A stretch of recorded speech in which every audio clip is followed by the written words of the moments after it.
Humberto Arandia, que le damos la bienvenida en La Razón Radio. Estamos hablando con él después de mucho tiempo, ha estado enfermo él, pero bueno, ahora ha vuelto seguramente con las pilas porque hay una empresa grande que gestionar hasta el Censo de Población y Vivienda de marzo de 2024. Buen día, don Humberto, le saludamos Antonio D'Alencia y Rubén Atahuichi. ¿Cómo está? Muy buenos días, muchísimas gracias a La Razón por este espacio brindado para poder informar con relación a nuestro censo de población y vivienda, un censo de población para todos y cada uno de los bolivianos. Ha vuelto de nuevo a las lides, seguramente recuperado, con mucha energía, Humberto. Evidentemente, luego de una larga convalecencia, donde definitivamente Dios, mi familia y el equipo médico que me atendió jugó un papel muy importante, ahora volviendo con toda fuerza para poder cumplir con los objetivos trazados en el proyecto más grande que puede existir en nuestro país, el censo de población. En su ausencia ha pasado una serie de hechos en el país, un paro de 36 días, acusaciones contra acusaciones, explicaciones contra explicaciones. Al final, si nos puede explicar brevemente por qué razones exactas se ha postergado el censo con el decreto del 13 de julio del año pasado. Son hechos que ya fueron analizados en su momento y en demasía por todas las autoridades. En este contexto creo que definitivamente lo más importante es siempre mirar para adelante y ahora que ya tenemos la meta planteada para el 23 de marzo de 2024, no existe razón para seguir analizando lo que ocurrió o no. Lo que sí tenemos que mirar es cómo vamos a avanzar. Entiendo. Usted ha hecho un reporte de la actualización cartográfica que en nuestro criterio es la actividad más importante después del censo experimental. ¿Han sumado las cifras, los datos hasta este día, después de su conferencia de prensa del lunes? Hacemos los cortes cada día viernes, Ajá. pero que quiero enfatizar realmente cómo estamos avanzando. El trabajo del censo nunca paró. Ya. A pesar de todos los conflictos políticos, que en ningún momento fueron técnicos, el trabajo continuó. Fuimos avanzando de manera clara y concreta a través de un equipo profesional, de un equipo de primera dentro del Instituto Nacional de Estadística, que hacen que a la fecha, a partir del inicio de las operaciones de campo para la actualización cartográfica, hayamos alcanzado el 60% de avance. Destacar, como bien lo señalaba, que ya terminamos 7 ciudades de capitales. La primera del eje troncal Cochabamba fue concluida la anterior semana y evidentemente 2 departamentos ya los terminamos, Pando y Beni. Estos 2 departamentos ya llegamos al 100%, los cuales estamos revisando en este momento los últimos datos en términos de lo que es la consistencia y la cobertura. ¿Para cuándo más o menos se estima que finalmente va a estar actualizada la cartografía en todo el país?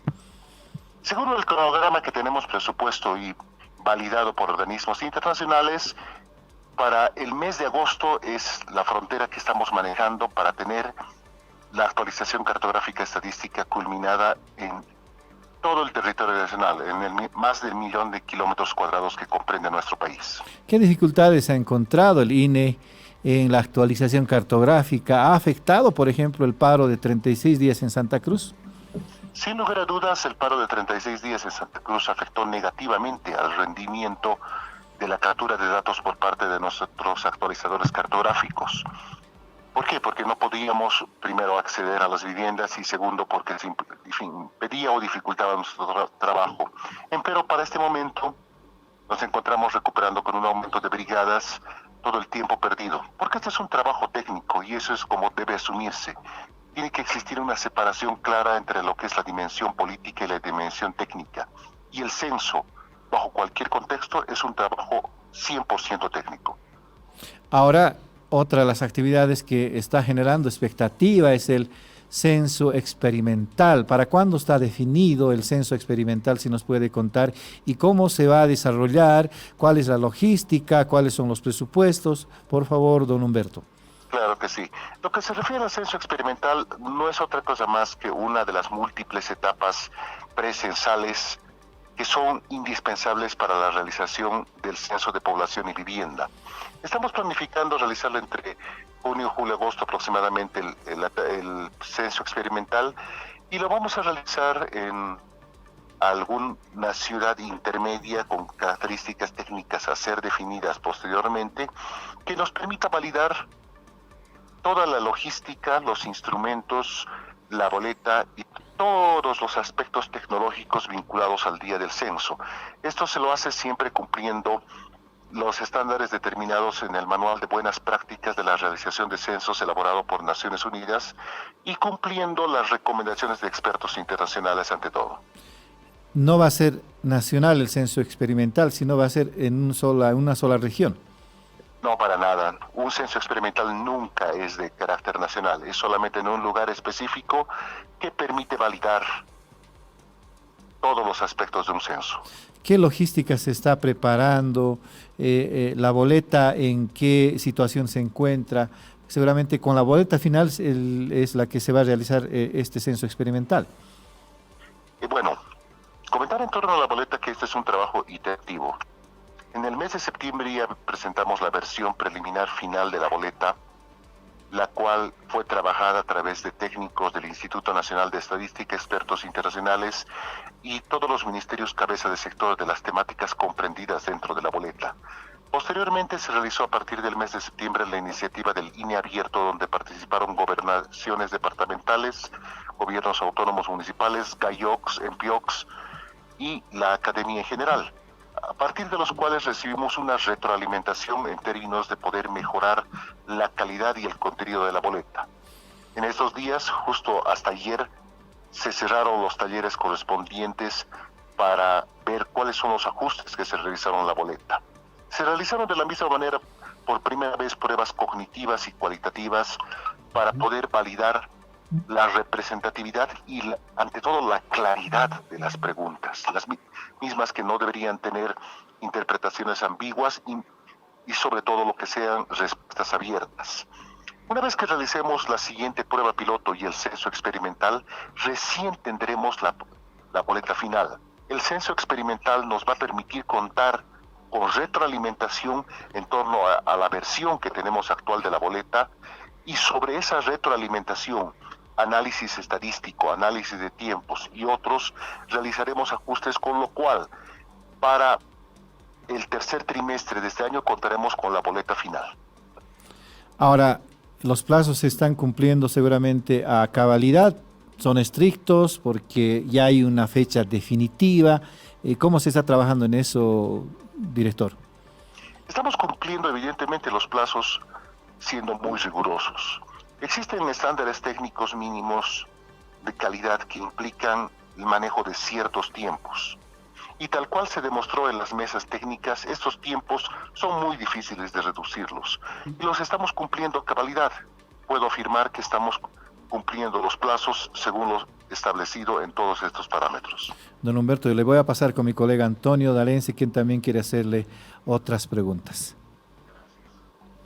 Humberto, ¿cómo está? Primero, contentos seguramente todos de que se haya recuperado, de que haya pasado esa etapa difícil en su salud y que esté otra vez al mando de esto que decimos con Rumel, uno de los proyectos más importantes que tiene el país, que es el censo experimental.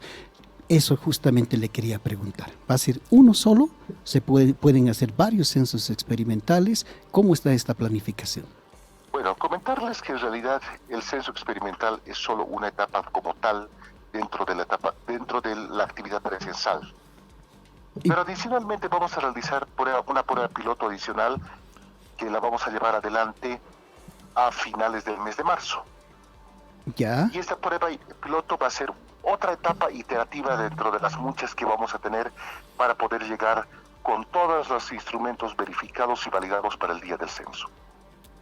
Y puede ser, después pueden haber otras pruebas de este tipo, hasta junio nos decía usted de repente, si el caso amerita o solo va a ser... Evidentemente vamos a realizar todas las pruebas que el caso amerite para poder tener los instrumentos técnicos, la logística y todos los aspectos que están asociados al censo validados en un porcentaje muy alto. Don Humberto, ahora le quería preguntar, ya tenemos la cartografía terminada en 2 departamentos, en 7 ciudades grandes. ¿Cómo se hace el seguimiento? Porque evidentemente pueden haber cambios de acá a marzo de 2023. ¿Cómo se hace el seguimiento una vez terminada la cartografía para que esto, sí, para mantener la información al día? Bueno, lo hacemos de 2 maneras. En primera instancia, estamos trabajando con los gobiernos autónomos municipales y departamentales en la compilación de datos estadísticos en torno a las comunidades existentes en cada una de sus jurisdicciones. Hablamos de los formularios F1 y F2, que han sido llenados desde noviembre de la gestión 2021. Posteriormente, a través de los operativos de campo que realiza el Instituto Nacional de Estadística, ya sea a través de la encuesta continua de empleo, las encuestas de precios o la encuesta de hogares, vamos ampliando o modificando. Pero ¿cuál es la ventaja? Al contar ya en este momento con una cartografía digitalizada, lo único que en caso de darse cambios en el tiempo se hace es modificar o incrementar esta cartografía digitalizada, lo cual simplifica el trabajo de sobremanera. Ese es el por qué realizamos ahora la cartografía digitalizada. Esto llega en su momento a reducir el trabajo futuro en gran medida. Perfecto, Humberto. Le iba a preguntar también, el trabajo en el área rural, sin duda es diferente, es distinto, las brigadas seguramente tienen que recorrer muchos más tramos más largos, en fin, pero ¿qué dificultades han encontrado y cómo está el avance en el área rural? El trabajo definitivamente es muy complejo. ¿Por qué? Porque muchas veces las personas, en primer lugar, obviamente que no se encuentran en su casa porque se encuentran laborando en sus chacos, en sus terrenos, en sus cultivos, y poder tener el contacto con los habitantes del área rural resulta ser muy complejo. Pero más allá de eso, el llegar hasta el último punto de nuestro país resulta ya cada vez más complejo, porque tenemos que ir recorriendo no solamente lo que está a nuestra vista en las ciudades, sino accedemos a montañas, valles, llanos, selva, lugares que muchas veces son inaccesibles o accesibles solamente a través de animales de carga, motocicletas o mismo a pie. Entonces, a medida que va pasando el tiempo, las cosas se van complicando. Tenemos en este momento más del 30% de avance en lo que es ciudades intermedias y el área rural, pero este avance lo estamos mirando con optimismo. En caso de ser necesario se va a aumentar las brigadas, hay un plan, digamos, B, porque también ahora las lluvias, justo también estamos en esa época, director, seguramente va a hacer falta algo así. Sin lugar a dudas, y eso es lo que estamos haciendo. Lugar que detectamos, como tenemos un seguimiento diario de todo lo que es el monitoreo del avance, lugar donde hace falta el refuerzo de brigadas, realizamos el desplazamiento correspondiente para poder cumplir nuestros cronogramas a cabalidad, ya que los mismos son muy estrictos y son muy cerrados en términos de tiempo. Director, ¿cuándo se va a informar? Usted dice que más o menos en marzo tendríamos el primer censo experimental. ¿Cuándo se va a informar? No es censo experimental, es censo piloto. El censo piloto, perdón. ¿Cuándo se va a informar qué población es, cómo se la va a elegir, cuáles van a ser sus características? ¿Cuándo tendríamos estos datos? En primera instancia, lo que tenemos que determinar es que son parámetros meramente técnicos. Y estamos hablando de que tienen que ser centros poblados con mínimo 800 viviendas en su área manzanada y que vamos a tratar de cubrir todas las características de los pisos ecológicos de nuestro país, así como las dificultades que puedan existir en su área urbana y su área dispersa. Y hemos elegido los departamentos de Beni, de Oruro, de Potosí y de Chuquisaca, dadas sus características geográficas y sobre todo características asociadas a conflictos de límites, porque tenemos que trabajar en municipios que no tengan conflictos de límites para poder hacer un trabajo apropiado. Perfecto, director. Le vamos a agradecer mucho la gentileza que ha tenido con La Razón Radio. Placer volver a conversar con usted. Seguramente vamos a estar en contacto porque esto del censo, por supuesto que nos interesa a todos y nosotros queremos tener también los datos actualizados. Gracias, director. Que tenga un buen día. En todo caso, muchísimas gracias a ustedes por brindarnos la cobertura para poder brindar información útil a toda la población en torno a nuestro censo de población y pedir a la población en general que por favor coadyuve en este trabajo que es el más importante de nuestro país. Muchísimas gracias, muy buenos días. Buen día, director.